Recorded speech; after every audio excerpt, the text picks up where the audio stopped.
सबसे पहले तो देखो बात कर लेते हैं GRF अड्डा ऐप के बारे में। अगर आपने GRF अड्डा ऐप को इंस्टॉल नहीं किया है तो GRF अड्डा ऐप को इंस्टॉल कीजिए, क्योंकि ये है आपके लिए वन स्टॉप सॉल्यूशन,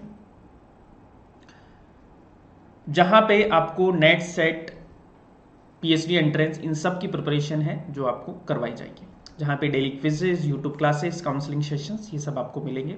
साथ में दोस्तों अगर आप पेपर 1 और पेपर 2 दोनों की तैयारी करना चाहते हैं तो आपके लिए सारे के सारे पेपर 2 हैं जो अवेलेबल हैं, इनको भी आप ज्वाइन कर सकते हैं।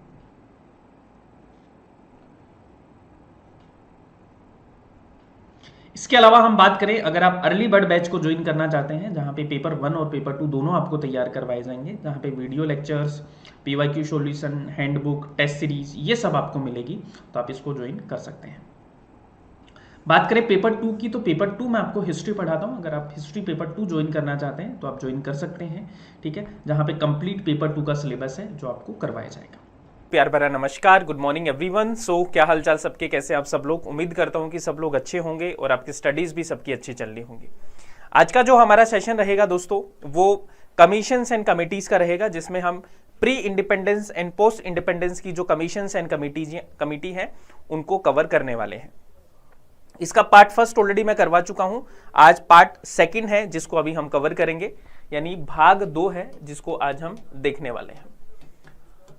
कल हमने इंडियन यूनिवर्सिटी एक्ट तक कर लिया था, आज रेले कमीशन, इंडियन यूनिवर्सिटी एक्ट, यहां से हम शुरू करेंगे। साथ में आपके कुछ PYQs हैं, MCQs हैं जो पिछली परीक्षाओं में आपसे पूछे गए हैं, उनको इस सेशन में भी कवर करेंगे। चलिए, तो पार्ट सेकंड है जिसको अभी हम कवर करेंगे। शुरू करते हैं सेशन को। देखो कल हमने क्या क्या पढ़ा था, एक बार थोड़ा सा रिवाइज कर लेते हैं कल की क्लास में।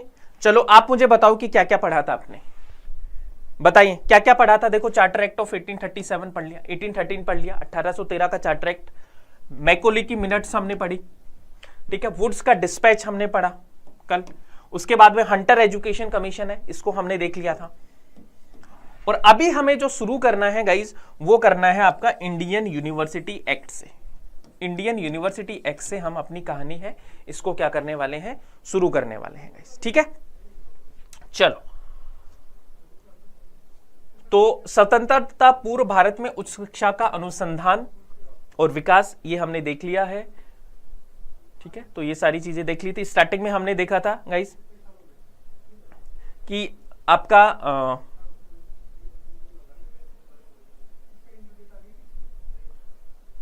कलकत्ता मदरसा, ठीक है, Sanskrit college, Fort William college, ये हमारे फर्स्ट एजुकेशनल इंस्टीट्यूट थे, ये कल की क्लास में हमने देखा।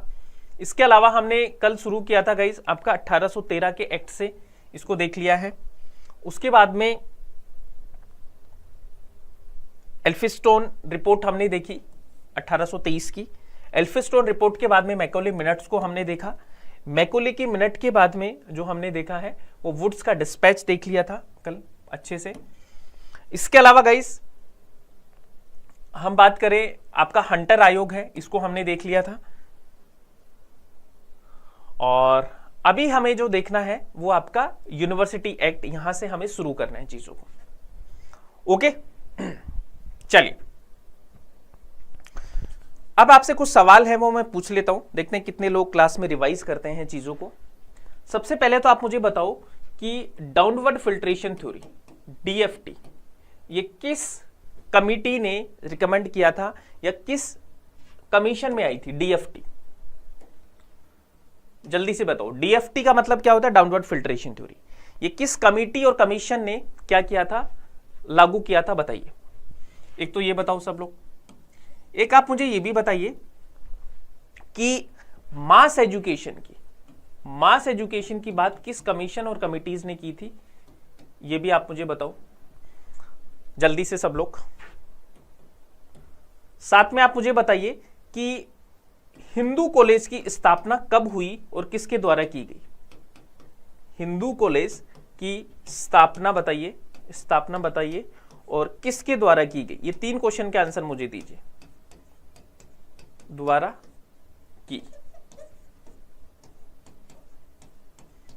बताइए जल्दी से आंसर दीजिए, करेक्ट आंसर क्या होगा सब लोग।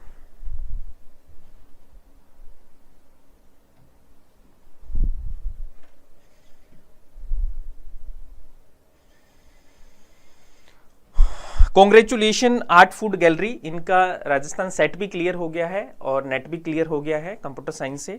कॉन्ग्रेचुलेशन, ढेर सारी बधाई आपको एंड बेस्ट ऑफ लक। चलिए तो देखो, कुछ लोग 1813 दे रहे हैं, 1813 नहीं है, नहीं। देखिए यहां पे हम बात करें दोस्तों, डीएफटी की जो बात की गई थी, डाउनवर्ड फिल्ट्रेशन थ्योरी की बात 1835 की, जो मैकोले की जो मिनट आई थी, मैकोले की जो मिनट्स थी उसमें इसकी बात की गई थी। और मास एजुकेशन की बात कहां पे की गई थी? वुड्स डिस्पैच में की गई थी, वुड्स के डिस्पैच में की गई थी, चार्ल्स वुड के डिस्पैच में की गई थी 1854। और हिंदू कॉलेज की स्थापना राजा राम मोहन रॉय के द्वारा, मोहन रॉय के द्वारा इसकी स्थापना की गई थी। कब की गई थी? 1817 में। यह चीज आपको पता होनी चाहिए सबको। अच्छा एक चीज, एक सवाल आपसे पूछता हूं, राजा राम मोहन रॉय के द्वारा और कौन सी कॉलेज हैं जिनकी स्थापना की गई थी? कौन बताएगा इसका आंसर? देखते हैं सब लोग।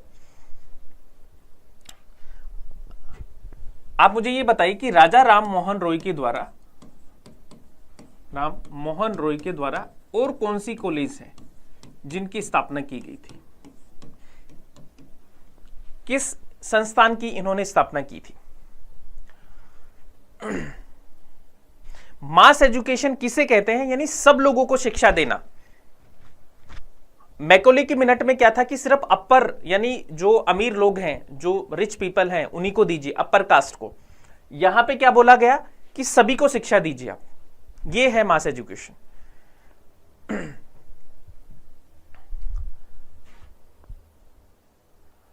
नहीं नहीं नहीं, मैं जो आपसे पूछना चाह रहा हूं, कुछ लोगों ने बताया है। देखो, राजा राम मोहन रॉय ने वेदांत कॉलेज की भी स्थापना की थी।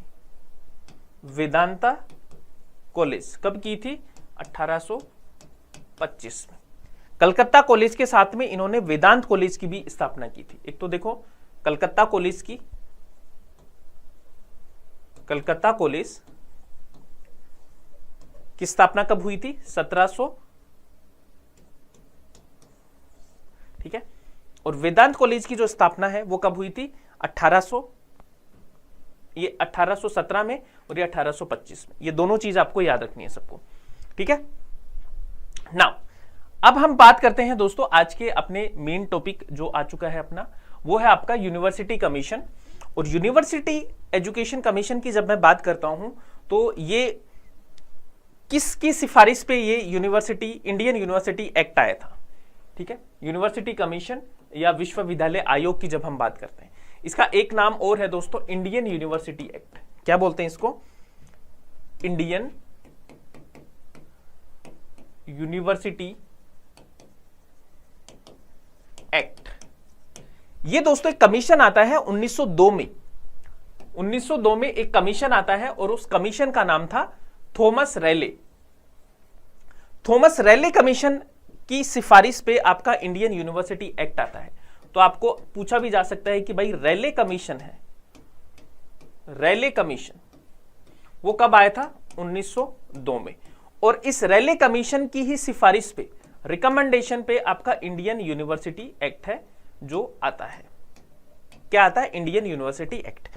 इस टाइम पे जो हमारे वाइसरॉय होते हैं वो बहुत बड़े दुष्ट आदमी होते हैं, उसका नाम था लॉर्ड कर्जन। तो लॉर्ड कर्जन क्या था? लॉर्ड कर्जन ये चाहता था कि इंडियन यूनिवर्सिटीज को थोड़ा सा अपन होल्ड करें, क्योंकि आपको भी पता है कि स्टूडेंट की ताकत है, उसके आगे बड़ी बड़ी सरकारें हैं वो झुक जाती हैं और झुकी भी हैं। तो उसको बड़ा डर था कि ये स्टूडेंट थोड़ा सा आउट ऑफ बॉक्स हो गए ना तो फिर हमें संभाल नहीं पाएंगे। तो अंग्रेजों ने क्या किया कि जितनी भी यूनिवर्सिटीज थी उनके ऊपर कंट्रोल करने के लिए इंडियन यूनिवर्सिटी एक्ट है वो लेके आते हैं। इसके लिए लॉर्ड कर्जन, ये दो दुष्ट इंसान था, इसने कमीशन बैठाया और उसको बोलते हैं रैले कमीशन। तो रैले कमीशन की सिफारिश पर ये इंडियन यूनिवर्सिटी एक्ट है जो आता है, ठीक है। अब देखो यहां पे जो रैले कमीशन था या इंडियन यूनिवर्सिटी एक्ट की मैं बात करता हूं तो इसकी मेन सिफारिशें क्या थी गाइस? एक तो देखो ये था कि इंडियन यूनिवर्सिटी एक्ट है वो पास किया गया 1904 में। इस एक्ट का जो मेन ऑब्जेक्टिव था दोस्तों, ठीक है, इस एक्ट का जो मेन ऑब्जेक्टिव था वो ये था कि भारत में शिक्षा की स्थिति में सुधार करना और व्यवस्था को बेहतर स्तर पर उन्नत करना था। इसलिए कॉलेज और विश्वविद्यालयों की कड़ी निगरानी रखने का सुझाव दिया गया। समझ रहे हो ना आप, है ना, इतने तो समझदार आप सब हैं। इस शब्द को देखिए, कड़ी निगरानी रखने का सुझाव दिया गया था। अभी कड़ी निगरानी क्यों रख रहे थे? क्योंकि ये टाइम आप याद कीजिए, इतनी हिस्ट्री आप सबको आती होगी। उस टाइम पे क्या चल रहा था आपका? स्वदेशी आंदोलन। क्या चल रहा था आपका? स्वदेशी मूवमेंट। यानी कि अब भारत लोग अंग्रेजों को बोल रहे थे कि हम तुम्हारी ना तो कॉलेजेस में पढ़ेंगे ना तुम्हारे स्कूल में पढ़ेंगे, ठीक है, हमें नहीं चाहिए, हम अपने कॉलेज बनाएंगे, अपने स्कूल्स बनाएंगे। इसलिए लॉर्ड कर्जन ने क्या किया कि इनको कड़ी निगरानी में रखा जाए, ये स्टूडेंट हैं, इनको कड़ी निगरानी में रखा जाए, वरना तो ये हमारे खिलाफ क्या कर सकते हैं? आंदोलन कर सकते हैं, ठीक है। प्रिंसिपल की चेयर हिल जाती है सर, स्टूडेंट की पावर। प्रिंसिपल की चेयर तो कोई भी ला देगा। यहां तक कि अगर आपको पता नहीं हो तो हमारे देश में कई बार स्टूडेंट यूनियन या स्टूडेंट के जो आंदोलन स्टार्ट हुए हैं, सरकारें पलट दी गई हैं, पीएम की कुर्सी भी पलटी गई है ना। जेपी आंदोलन का नाम आपने सुना है? जयप्रकाश नारायण, वो एक स्टूडेंट लीडर ही, स्टूडेंट आंदोलन ही था दोस्तों। बेसिकली स्टूडेंट का बहुत बड़ा सपोर्ट था। अभी भी बहुत सारे स्टूडेंट के आंदोलन होते हैं, लेकिन अभी वो नहीं होता जो पहले होता था। अभी थोड़ा सिस्टम चेंज हो चुका है, लेकिन स्टूडेंट में बहुत पावर होती है, ठीक है एवरीवन। तो इतनी बात समझ में आई आपको? अब देखो यहां पे क्या था, एक दो चीजें हैं जो आपको याद रखनी है। पहली चीज तो ये जो आपका 1904 का जो कमीशन था ना, ठीक है, इसमें दोस्तों 5 लाख रुपए, 5 लाख रुपए, ठीक है, 1-1 लाख प्रति वर्ष शिक्षा के लिए दिया जाएगा। प्रति वर्ष किसके लिए? शिक्षा के लिए दिया जाएगा। तो इस पॉइंट को लिख लीजिए, इसमें मेंशन नहीं है इस पीडीएफ में, तो इसको आप सब लोग लिख लीजिए कि 5 लाख रुपए 1-1 साल प्रति वर्ष यहां पे क्या दिए जाएंगे? दिए जाएंगे। तो इस चीज को आपको जरूर याद रखना है, भूलना नहीं है एवरीवन। तो इन्होंने क्या बोला कि 1-1 लाख रुपए 5 साल तक दिया जाएगा शिक्षा के लिए, ये इसने बोला। अब थोड़ा सा और आगे चलते हैं दोस्तों। नेक्स्ट हमारा जो एक्ट आएगा एजुकेशन से रिलेटेड, वो है आपका नेशनल काउंसिल ऑफ एजुकेशन, राष्ट्रीय शिक्षा परिषद 1906। ये काफी ज्यादा इंपॉर्टेंट है गाइस। अब देखो ये टाइम पीरियड आप याद रखिए कि उस टाइम पे चल रहा था स्वदेशी आंदोलन, ठीक है। स्वदेशी आंदोलन का मतलब क्या था कि हम कोई भी फॉरेन गुड्स को नहीं लेंगे, कोई भी फॉरेन सर्विस को हम उपयोग में नहीं लेंगे, चाहे इनके कपड़े हो, चाहे इनके स्कूल हो, चाहे इनके इंस्टीट्यूशन हो, कहीं पे भी नहीं जाएंगे भाई, इनके कोर्ट्स में भी नहीं जाएंगे। तो भारतीयों ने क्या बोला कि भाई इंडिया की परिषद बननी चाहिए, इंडिया की स्कूल होनी चाहिए, इंडियन की कॉलेजेस होनी चाहिए यहाँ पे। तो हमने क्या बोला कि एक ऑर्गेनाइजेशन बनाया 1906 में इंडियन नेशनलिस्ट के द्वारा बंगाल में, ठीक है, to promote the science and technology as a part of Swadeshi industrialization movement. This organization was called National Council of Education. इसका मेन पर्पज यही था दोस्तों कि हमें जो एजुकेशन देनी है वो नेशनल लाइंस पे देनी है and under the national control. हमें विदेशियों की शिक्षा नहीं चाहिए गाइस, ठीक है, हमें विदेशियों की शिक्षा नहीं चाहिए। अब यहीं पे दोस्तों आपको याद रखना है, यहीं पे एक बहुत इंपॉर्टेंट क्वेश्चन यहां पे बनता है आपका, Bengal national college and Bengal technical college, इसकी स्थापना होती है और बाद में ये जादवपुर यूनिवर्सिटी का पार्ट बनती है गाइस। तो इस पॉइंट को आप सब लोग लिख लीजिए, ऐसे सवाल पूछे गए हैं गाइस। पिछली बार एक सवाल पूछा गया था कि 1902 से पहले कौन कौन से टेक्निकल इंस्टीट्यूट थे जो भारत में थे, से पहले टेक्निकल इंस्टीट्यूट कौन कौन से थे जो इंडिया में थे। यह सवाल आपका 2023 का पीवाईक्यू है, ठीक है।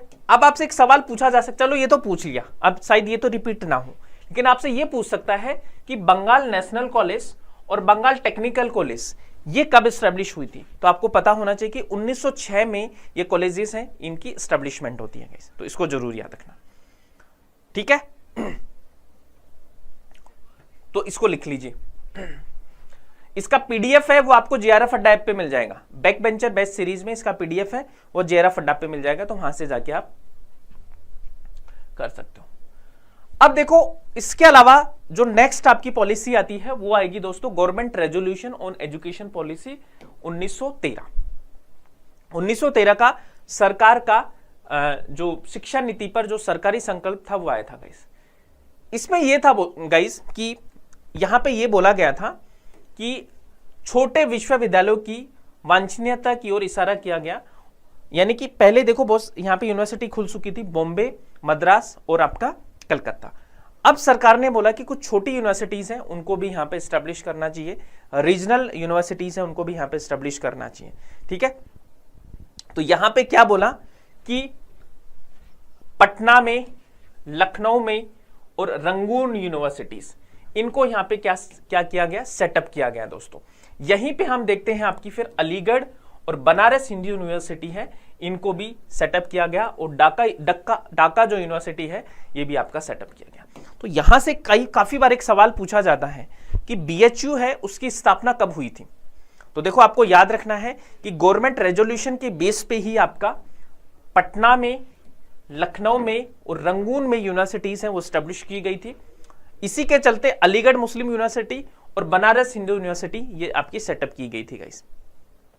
ठीक है, अलीगढ़ मुस्लिम यूनिवर्सिटी मुस्लिम्स के लिए, ठीक है, और बनारस हिंदू यूनिवर्सिटी हिंदू के लिए। तो ऑन द रिलीजियस लाइन ये यूनिवर्सिटीज हैं, ये आपकी क्या की गई थी, स्टैब्लिश की गई थी। तो एक सवाल ये भी यहां का आपका बनता है, काफी बार एग्जाम में पूछा जाता है कि धार्मिक भावना से ओतप्रोत यहां पे कौन कौन सी यूनिवर्सिटीज हैं जो सेटअप किया गया था। एक तो अलीगढ़ मुस्लिम यूनिवर्सिटी, एक बनारस हिंदू यूनिवर्सिटी। कब किया गया था, government resolution on education policy 1913। तो इसको आप सब लोग नोट डाउन कर लो, ये आपको मिलेंगे नहीं आसानी से किताब में। अब देखिए यहां पे हम बात करें आपकी कि बीएचयू, ठीक है, Banaras Hindu university, Banaras Hindu university. BHU की हम बात करते हैं गाइस, तो बीएचयू की स्थापना कब होती है, 1916 में। ठीक है, इसके अलावा गाइस इसकी संस्थापक कौन थे, फाउंडर कौन थे, मदन मोहन मालवीय। मदन मोहन मालवीय जी हैं, वो इसके क्या है, संस्थापक माने जाते हैं। इसके अलावा दोस्तों ये एशियाज लार्जेस्ट रेजिडेंशियल यूनिवर्सिटी है दोस्तों, याद रखना, प्रेजेंट में भी एशियाज लार्जेस्ट रेजिडेंशियल यूनिवर्सिटी। ठीक है, बहुत अच्छे से ये सारी चीजें पता होनी चाहिए गाइस। ठीक है, मदन मोहन मालवीय। ठीक है, अच्छा एक चीज और बता दो, 1916 में ही एक यूनिवर्सिटी और खोली गई थी यहां पे, उस यूनिवर्सिटी का नाम बताओ। 1916 में ही एक और विश्वविद्यालय की स्थापना हुई थी, और ये आपका 2022 का क्या है, पीवाईक्यू है, एनटीए का प्रीवियस ईयर क्वेश्चन है। 1916 में एक कॉलेज आपकी खोली गई थी, बताइए। 1916 होगा तुषार, 1916 करना है, 1917 नहीं करना। 1916 में एक और यूनिवर्सिटी स्टैब्लिश की गई थी, इसका नाम बताओ, नाम बताओ, इसके फाउंडर का नाम बताओ सब लोग।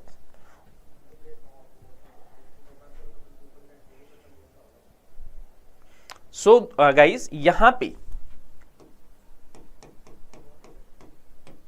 एसएनडीटी यूनिवर्सिटी पुणे में खुली थी, और ये फर्स्ट वुमेन यूनिवर्सिटी थी भारत की, first women university of India as well as Asia. पूरे एशिया में ये पहला वुमेन यूनिवर्सिटी था, और इसके जो संस्थापक माने जाते हैं, यानी कि जो फाउंडर माने जाते हैं, वो है डीके खारवे। डीके खारवे के द्वारा ये यूनिवर्सिटी है जो आपकी स्टैब्लिश की गई थी।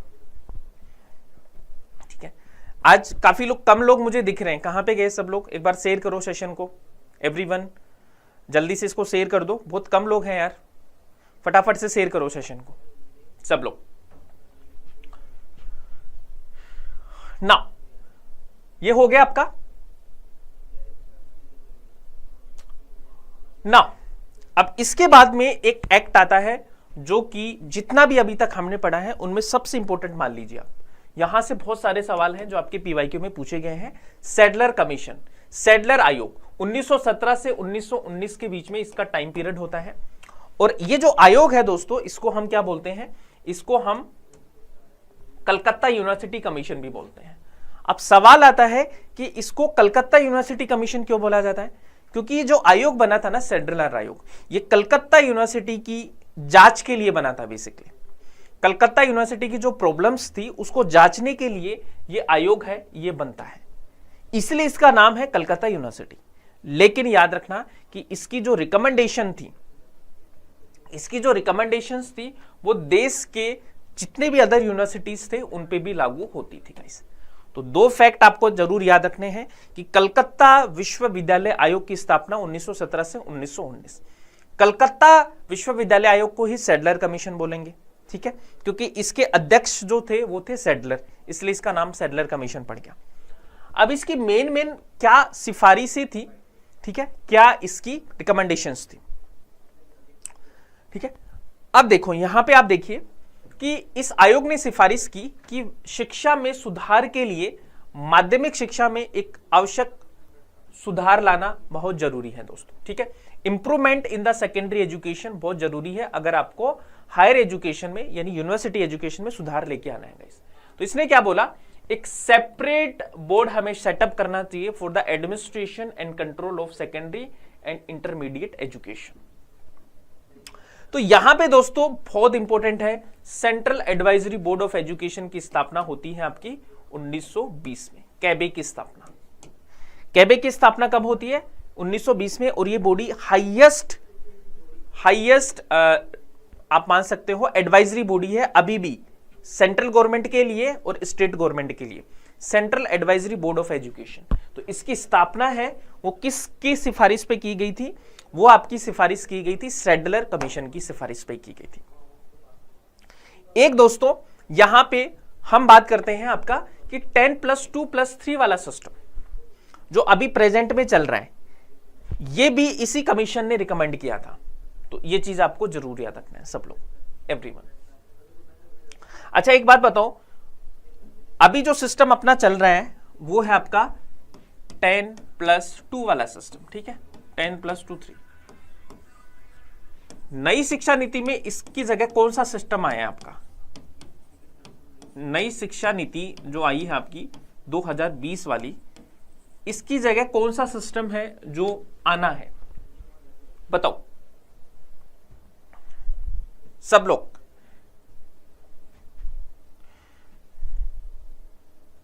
हाँ अब चेंज हो गया, वही चेंज मैं आपसे पूछ रहा हूं कि अब नई शिक्षा नीति में इस व्यवस्था को चेंज किया गया है, इस सिस्टम को चेंज किया गया है।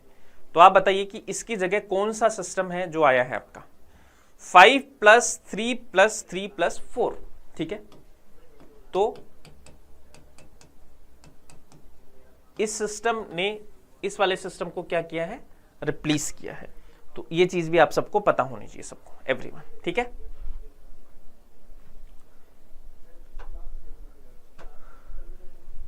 ओके तो ये चीज आपको याद रखना। एक दोस्तों हम इस कमीशन की बात करें तो इसने वुमेन एजुकेशन के लिए भी बोला। आयोग ने सिफारिश की कि महिला शिक्षा वैज्ञानिक और तकनीकी शिक्षा पर आधारित होनी चाहिए और पेशेवर और व्यावसायिक कॉलेज सहित शिक्षकों की प्रशिक्षण को भी बढ़ावा दिया जाना चाहिए। मोटा मोटा बात बोलूं तो वुमेन एजुकेशन की बात की, टेक्निकल एजुकेशन की बात की और प्रोफेशनल एजुकेशन की बात इस कमीशन ने की थी, सैडलर एजुकेशन कमीशन ने, ठीक है। इसको याद रख लेना, ठीक है। लिख दूं यहां पे, देखो तो वुमेन एजुकेशन की बात की, टेक्निकल एजुकेशन की बात की और प्रोफेशनल एजुकेशन की बात भी इस कमीशन ने की है। तो ये सारी चीजें हैं जो आपको पता होनी चाहिए गाइस, ठीक है। अब देखो यहां पे 1919 का एक अधिनियम आता है, ठीक है। ज्यादा डूबने की जरूरत नहीं है, जो मैं बताऊंगा बस वही याद रखेंगे, 1919 का एक अधिनियम आता है डायरकी, और उसमें शिक्षा जो है यानी एजुकेशन है इसको प्रांतीय विषय बना दिया जाता है। तो कई बार आपसे पूछ लिया जाएगा कि 19 कौन सा अधिनियम है जिसमें शिक्षा को क्या कर दिया गया था, आपका प्रांतीय विषय बना दिया गया था। ठीक है ना।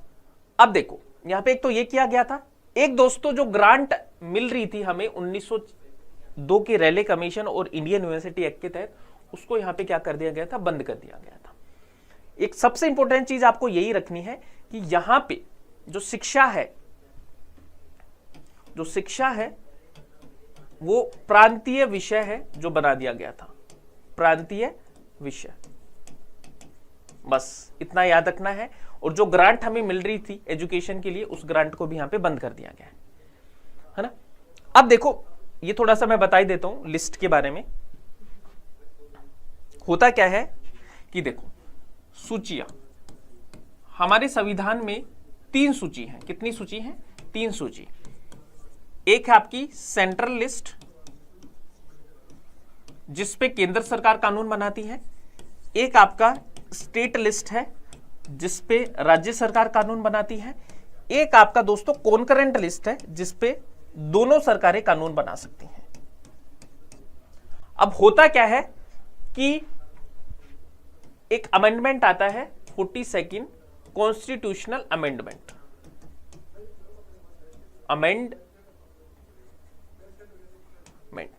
1976 में।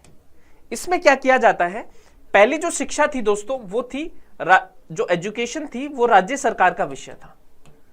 अब क्या किया गया, इसको चेंज करके लाया गया कॉन्करेंट लिस्ट में। अभी जो प्रेजेंट टाइम पे आप देखोगे तो शिक्षा किसका पार्ट है, कॉन्करेंट लिस्ट का पार्ट है। और ये कब किया गया, 42nd कॉन्स्टिट्यूशन अमेंडमेंट में। अब मैं जो आपको समझाना चाह रहा था कि ये जो स्टेट लिस्ट का जो पार्ट बनी थी शिक्षा, ये अंग्रेजों के टाइम पे बनी थी। यहां पे ये स्टेट लिस्ट का पार्ट बनी थी, बाद में इसको चेंज करके फिर हम कहां ले आते हैं, फिर हम कॉन्करेंट लिस्ट में ले आते हैं। तो करंटली शिक्षा के ऊपर केंद्र और राज्य सरकार दोनों कानून बना सकते हैं। ठीक है, तो आपसे कोई पूछे कि शिक्षा के ऊपर केंद्र और राज्य सरकार दोनों कानून बना सकते हैं। इसलिए देखो एक चीज है, नई शिक्षा नीति है वो सारे के सारे स्टेट है उन्होंने अभी तक लागू नहीं की है। क्यों नहीं की है, क्योंकि जो शिक्षा है वो आपका कॉन्करेंट लिस्ट का पार्ट है, स्टेट के ऊपर है कि वो उसको इंप्लीमेंट करे या ना करे। ठीक है, इसलिए जो शिक्षा नीति है उसमें बदलाव भी किए जाते हैं। स्टेट है उसकी अपनी पॉलिसीज होती हैं एजुकेशन की, क्योंकि केंद्र और राज्य सरकार इस पे दोनों कानून बना दिए जाते हैं। अब आता है दोस्तों आपका हार्टोग कमेटी। ठीक है, हार्टोग समिति है वो 1929 में आती है। और इस हार्टोग समिति ने क्या बोला कि भाई जिस तरह से आप स्कूल और कॉलेज खोल रहे हो, जिस तरह से आप स्कूल एंड कॉलेज खोल रहे हैं उससे शिक्षा की गुणवत्ता है उसमें कमी आ रही है। तो उनको बोला गया कि भाई ये स्कूल एंड कॉलेज है, इनकी रफ्तार है वो थोड़ी सी धीमे कीजिए आप सब लोग। तो स्कूल और कॉलेज की संख्या में वृद्धि से शिक्षा के स्तर में गिरावट आई है और शिक्षा के विकास पर रिपोर्ट देने के लिए हार्टोग समिति की स्थापना की गई थी। और समिति ने दोस्तों प्राइमरी एजुकेशन पर जोर देने के ऊपर भी क्या किया गया, विचार किया गया। अब इसने ये बोला कि देखो जो 8th क्लास, एक बार इसको पढ़ो, मैं आता हूं।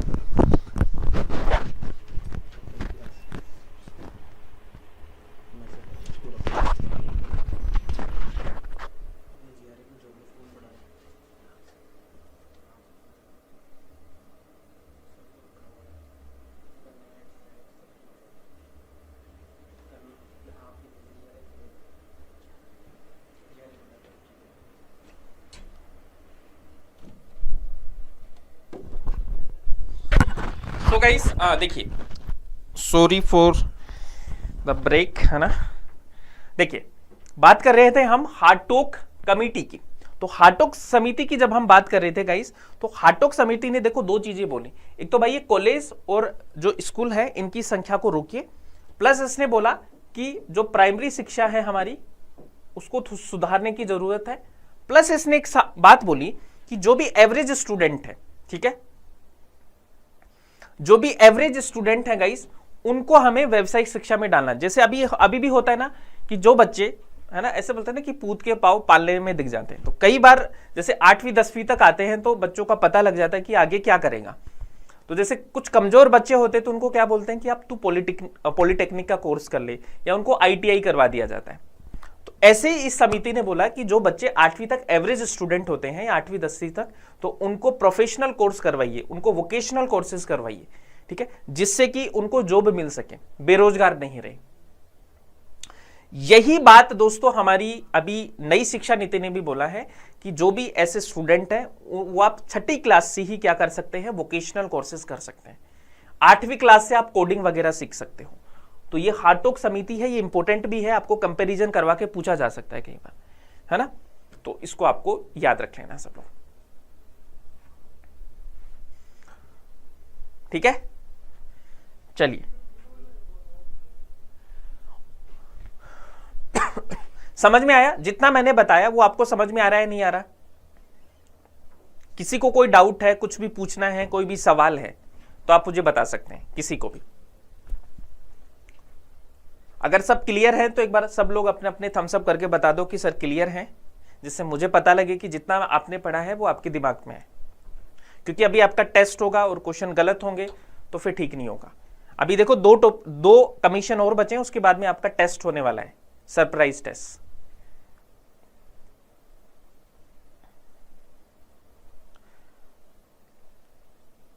क्लियर है?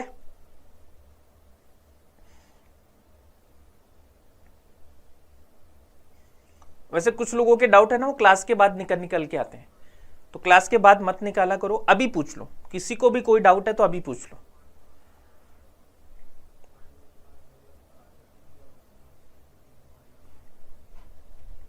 चलिए, तो सप्रू कमेटी की बात करते हैं। कैसे सप्रू कौन थे? तेज बहादुर सप्रू। कौन थे? तेज बहादुर सप्रू।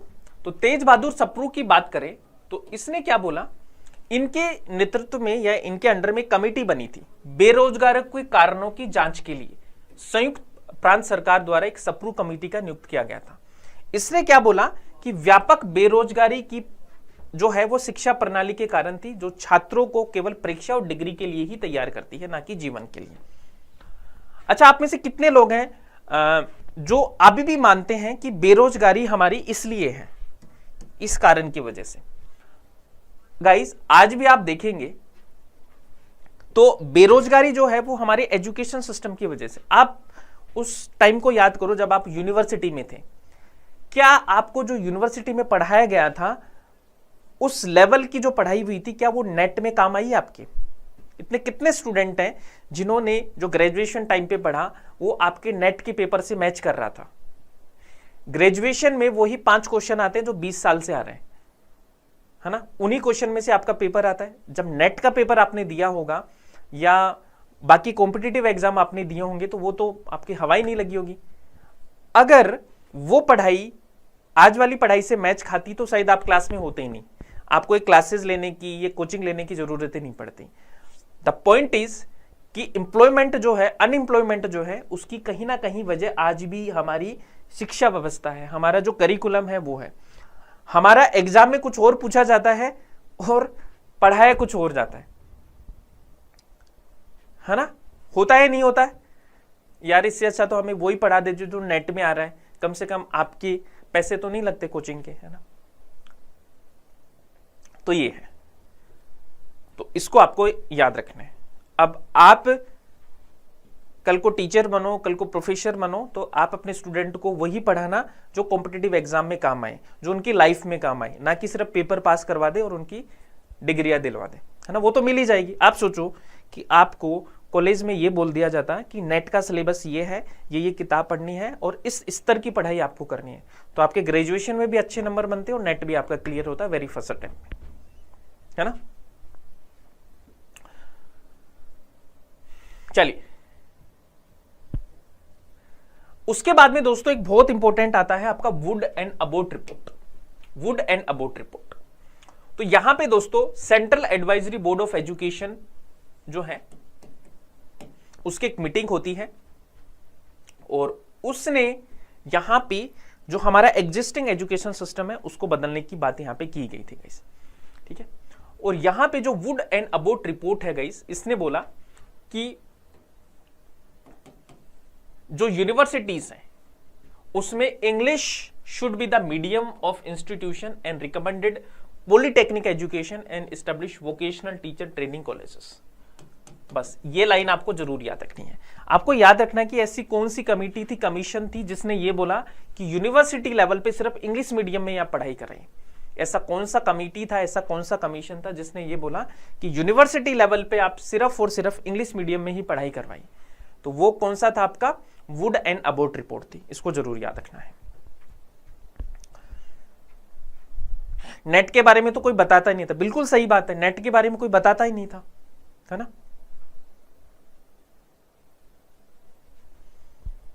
है ना? तो वही है, मतलब आप में से मोस्ट ऑफ द स्टूडेंट ऐसे होंगे जिन्होंने एक रात में पढ़ाई की है। अब यहाँ पे पता नहीं कितनी रातें काली करनी पड़ रही हैं। काश उस टाइम पे हमें बोल दिया जाता है कि भाई तुम 6 महीने पढ़ाई कर लो जो तुम्हारे नेट में आने वाली है, तो काश अभी हमें पूरी रातें काली नहीं करनी पड़ती, है ना?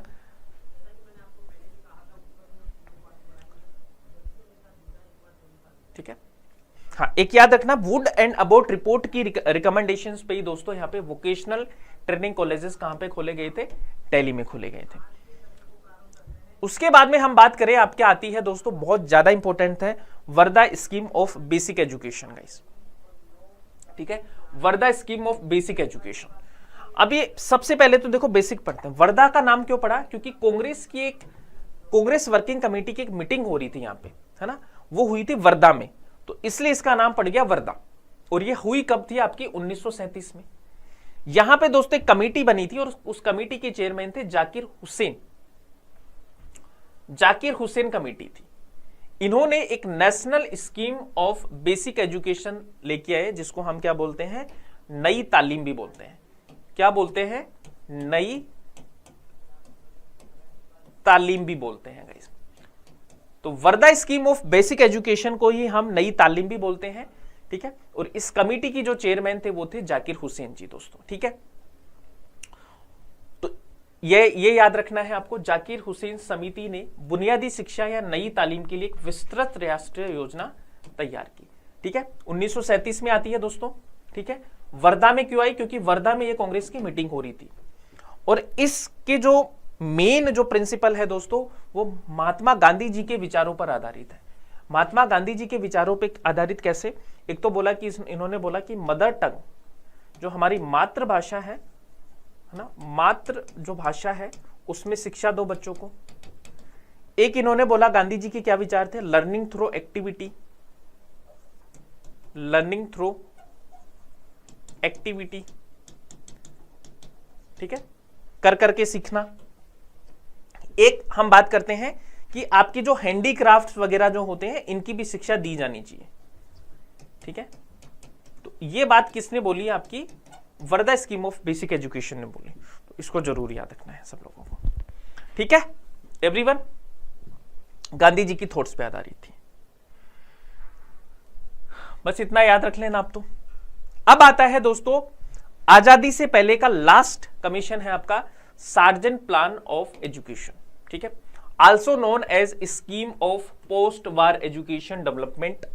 The Sargent plan was work out by the central advisory board of education in 1944।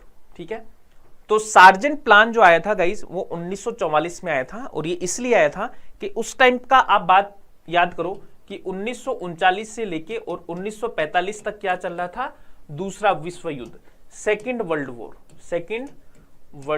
War. तो जैसे कोरोना में सब बच्चों की मौज हुई थी ना, किसी को स्कूल नहीं जाना पड़ रहा था, आपकी भी मौज थी। किसने कोविड में ग्रेजुएशन या पीजी किया है या बीएड किया है? तो आपके कितने मजे थे उस टाइम पे? ना कोई पेपर ले रहा है, घर पे आराम से 1.5-2 साल बैठे थे। उस टाइम पे भी ऐसा हुआ था कि 1939 से लेके 1945 के बीच में वर्ल्ड वॉर चल रहा था, सेकेंड वर्ल्ड वॉर। तो उस टाइम पे आप सोचिए कि पूरा सिस्टम एकदम बिल्कुल स्लो था, ना कोई ज्यादा स्कूल ना कोई कॉलेजेस। तो ये कमीशन आया कि भाई ठीक है, आपने बहुत मौज कर ली, लेकिन जैसे ही वर्ल्ड वॉर खत्म होगा उसके बाद में पढ़ाई रेगुलर स्टार्ट होगी, स्कूल वगैरह खुलेंगे। उसके लिए एक प्लान है जो यहाँ पे तैयार किया गया था।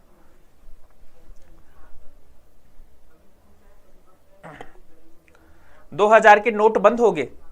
अच्छा, किस किस ने ऐसे स्टॉक कर रखा था 2000 के नोट का?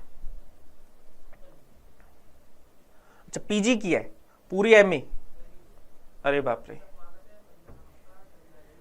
तो देखो आपके कितने मौजाई हो गए, मजे मजे होंगे उस टाइम पे, ना कोई पेपर देना पड़ा आपको, फ्री में नंबर मिले घर पे बैठ के सारा, ऐसे इस टाइम पे चल रहा था। तो फिर यहाँ पे पोस्ट वार कमीशन बनता है जिसका नाम है सार्जेंट प्लान ऑफ एजुकेशन। ठीक है, इसको याद रख लीजिएगा। इसकी मेन सिफारिशें क्या थी? इसकी मेन सिफारिशें ये थी कि भाई प्री प्राइमरी एजुकेशन होनी चाहिए 3 से 6 साल के बीच में। ठीक है, 6 से 14 साल के जो बच्चे हैं उनके लिए क्या होना चाहिए? उसके लिए निःशुल्क, सार्वभौमिक और अनिवार्य प्राथमिक शिक्षा होनी चाहिए। A university course for 3 year after the higher secondary education, ये इसने रिकमेंड किया। तो इसकी मेन सिफारिशें थी, इनको याद रख लेना, है ना। चलिए,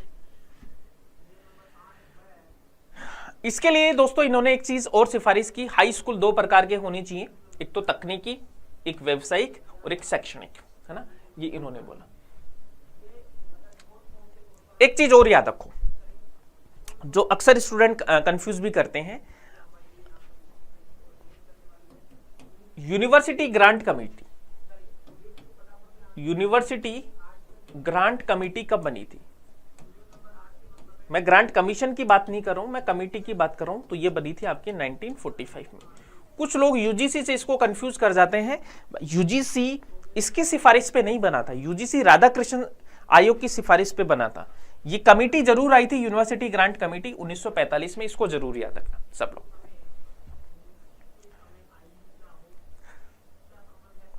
ठीक है,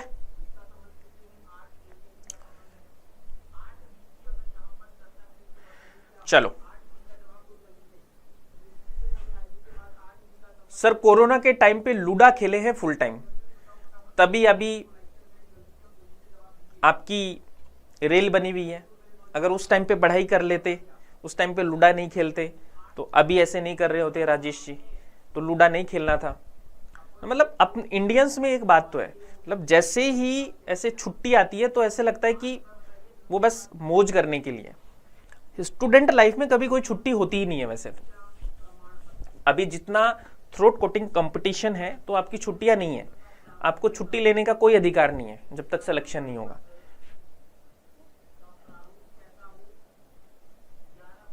है ना। चलिए, अब ये मत बोलना कि सर हमने तो ताश भी खेली थी, है ना। कुछ लोग दबा के बैठे अंदर, जो अपने कांड किए होंगे कोविड में। चलिए, अब होगा आपका टेस्ट। ठीक है, थाली बजा रहे थे, थाली तो एक ही दिन बजाई थी ना।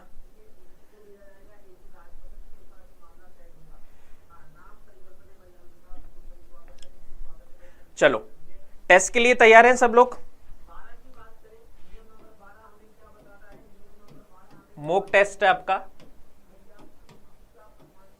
ओके। हर एक क्वेश्चन 2 नंबर का है, ईच क्वेश्चन कितने नंबर का है? 2 मार्क्स का है। नेगेटिव मार्किंग करें या नहीं करें? चलो नेगेटिव मार्किंग करते हैं।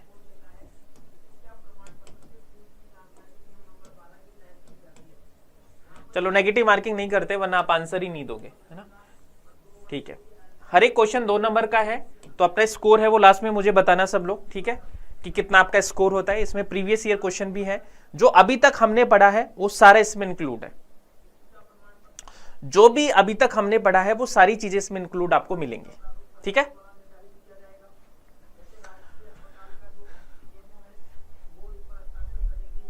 रेडा बिल कम्युनिकेशन का बोल रहे हैं कि सर नेट निकल गया है, सर आपके आशीर्वाद से। अरे वाह, थैंक यू सो मच, है ना, and best of luck, congratulation dear. Negative marking इसलिए की है कि आप में से बहुत सारे लोग हैं जो ऐसे तुक्का मारते हैं ना, इधर उधर से दिख दाग के करते हैं, उनके लिए की थी।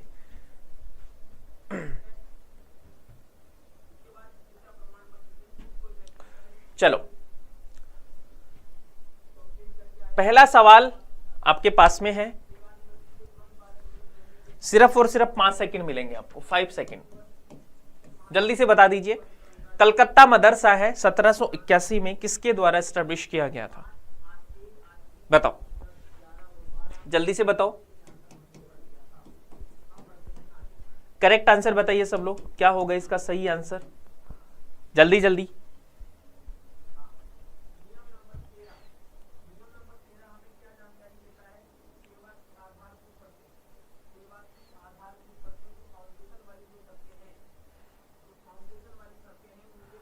ठीक है, वेरी गुड, वॉरेन हास्टिंग। ठीक है, ज्यादा टाइम नहीं लगाना है, फटाफट आंसर करने आपको। अच्छा, इसका एक नाम और था आपका, कलकत्ता मदरसा था, बाद में इसका नाम क्या कर दिया गया था? आलिया मदरसा। ठीक है, आलिया को तो सब लोग जानते हो, तो कलकत्ता मदरसा को ही आलिया मदरसा बोलते हैं, बाद में इसका नाम चेंज कर दिया गया था। Next, Who among the following was the founder of Sanskrit college eight Banaras? जल्दी से 5 सेकंड, सिर्फ 5 सेकंड, 5 सेकंड का सवाल है। तो संस्कृत कॉलेज की जो स्थापना है वो किसके द्वारा की गई थी? जोनाथन डंकन के द्वारा। ठीक है, कब की गई थी? 1791 में। तो B will be the correct answer. Next, Which of the college in India was set up by the Lord Wellesley for the training of the civil servant of the company in vernacular language and customs of India? कल भी हमने बात की थी, 5 second लगने चाहिए यहाँ पे, 5 सेकंड, सिर्फ और सिर्फ 5 सेकंड का क्वेश्चन है। तो आंसर क्या होगा आपका? जल्दी से बता दीजिए।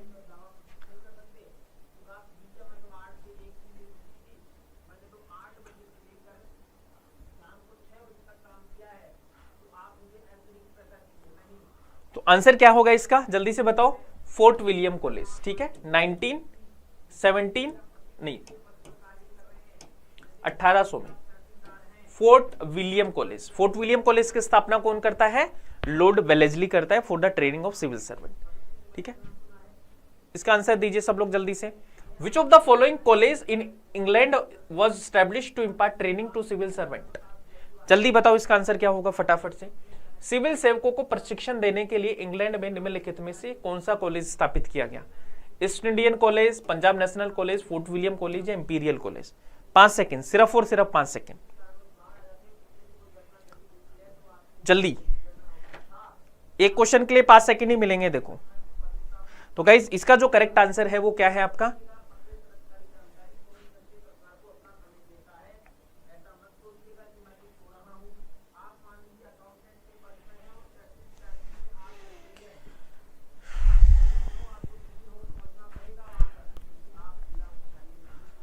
अच्छा, जो सी आंसर कर रहे हैं ना, वो सब मुर्गे बन जाओ सच में। जिसने सी आंसर किया है वो सब के सब पनिशमेंट के लिए तैयार हो जाओ, क्योंकि आप लोग क्वेश्चन ध्यान से नहीं पढ़ते हो। कुछ लोग डी भी आंसर कर रहे हैं। तो आंसर क्या है दोस्तों? East Indian college. भाई, फोर्ट विलियम कॉलेज भारत में खुला था आपका, और यहां पे क्या बात हो रही है? इंग्लैंड में। तो इंग्लैंड और भारत में अंतर है ना।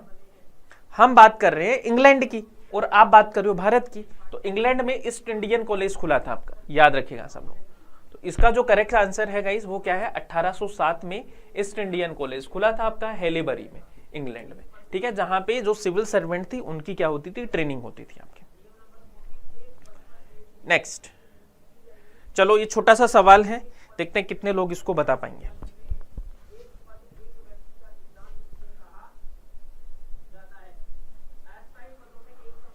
इस क्वेश्चन को पढ़ो फटाफट से। Which of the following British act provided for an annual expenditure for the revival and promotion of literature and the encouragement of then learn natives of India and for the introduction and promotion of knowledge of science among the inhabitant of the British territories? A, B, C या D?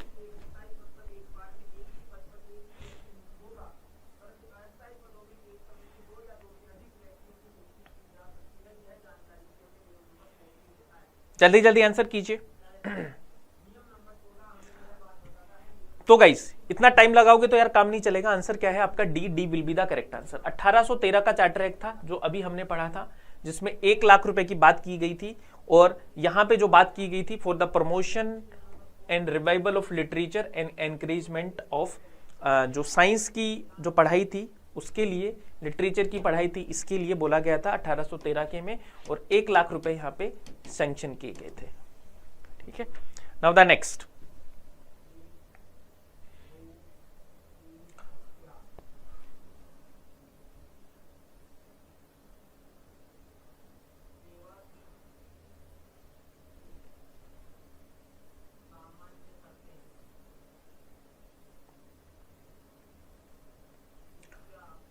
Just wait. Yes.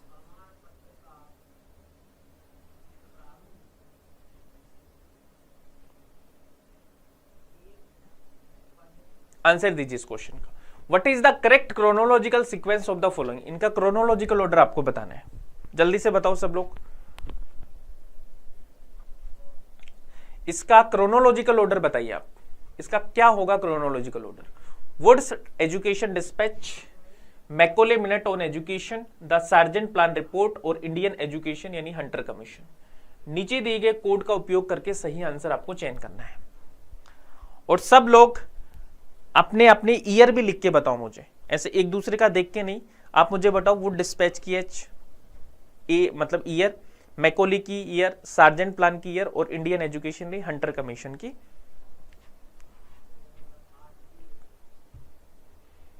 क्या sir हम PhD के साथ किसी भी government job के लिए apply कर सकते हैं? हाँ कर सकते हो, बिल्कुल कर सकते हैं, हम अप्लाई कर सकते हो।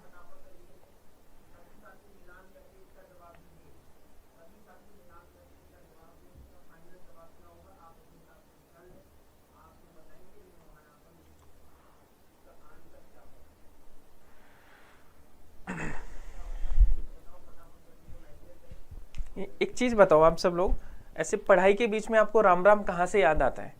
एकदम से सब लोग पढ़ाई कर रहे हैं, आंसर दे रहे हो, बीच में बोलते हैं राम राम गुरुजी। क्या चलता है आपके मन में? चलता है क्या पढ़ते टाइम? क्या सोच रहे होते हो? किस दुनिया में होते हो आप? तो आंसर क्या है देखो, वुड डिस्पैच, ये लकड़ी का नहीं है यार, ये वुड्स ही कीजिए यहाँ पे। 1854, मैकोली की मिनट 1835, सार्जेंट की जो रिपोर्ट आई थी वो आपकी 1944 और भारतीय शिक्षा का हंटर आयोग 1882। ठीक है, तो आंसर क्या हो जाएगा आपका? जो करेक्ट आंसर है वो है आपका A will be the correct answer. ठीक है, आया समझ में या नहीं आया? ए सबसे पहले आपका क्या आ जाएगा? 1835। ठीक है, दूसरे नंबर पे 1854, तीसरे नंबर पे 1882 और चौथे नंबर पे आपका सार्जेंट प्लान। तो आंसर क्या हो जाएगा आपका? जो आंसर है वो आपका A will be the correct answer. ठीक है, नेक्स्ट क्वेश्चन का आंसर कीजिए। करेक्ट आंसर क्या होगा सब लोग फटाफट से। Which of the following commission was set up to study and report on the problems of Calcutta university? निम्नलिखित आयोग में से कौन सा कलकत्ता विश्वविद्यालय की समस्याओं का अध्ययन और रिपोर्ट करने के लिए था? Raleigh commission, Hunter commission, Sadler commission या हार्टो कमेटी? फटाफट आंसर करो सब लोग, जल्दी जल्दी।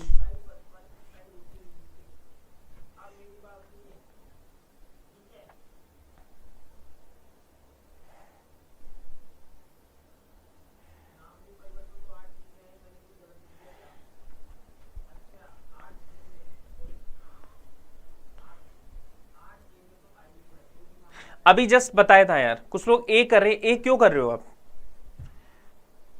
ए नहीं करना भाई, ए नहीं होगा। इसका जो आंसर है वो सेडलर कमीशन है ना। इसका टाइम पीरियड क्या था? 1917 से 1919 के बीच में।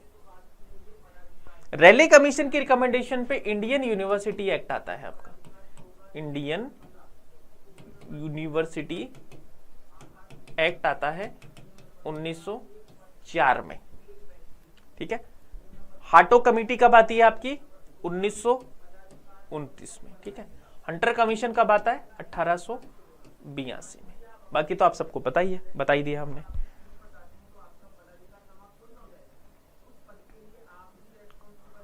बताओ, हंटर एजुकेशन कमीशन के बारे में आपको कुछ स्टेटमेंट दिए हैं, आपको बताने कि सही आंसर क्या होगा सब लोग।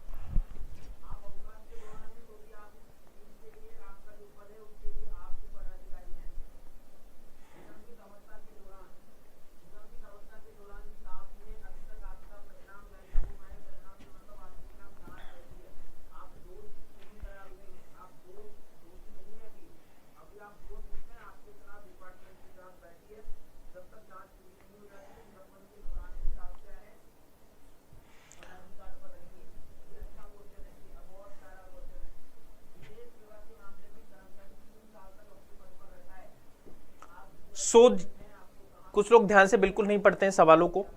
आंसर इसका क्या होगा? ओनली सी नहीं होगा भाई, इसका आंसर सी होगा क्या?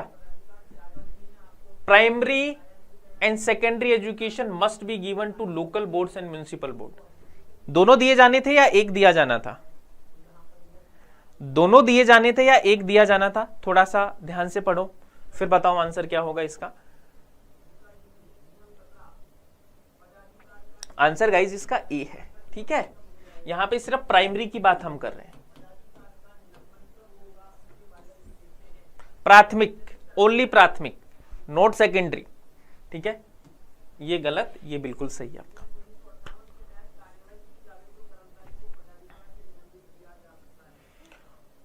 ठीक है, ये तो हमने कर लिया है। फोर्ट विलियम कॉलेज आंसर हो जाएगा इसका। और इसके अलावा चलो इसका आंसर दे दिए। वुड डिस्पैच के बारे में आपसे सवाल पूछा गया है। वुड्स डिस्पैच के बारे में सवाल पूछा गया है, इसका आंसर कीजिए सब लोग।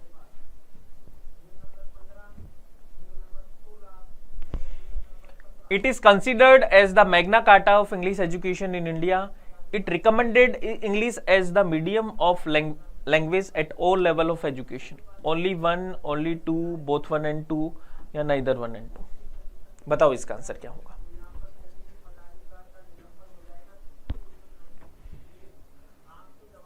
मतलब कितने चालाक लोग हो यार आप। मतलब एक सेकंड पहले आंसर किया सी और अब सब के सब ने आंसर कर दिया ए।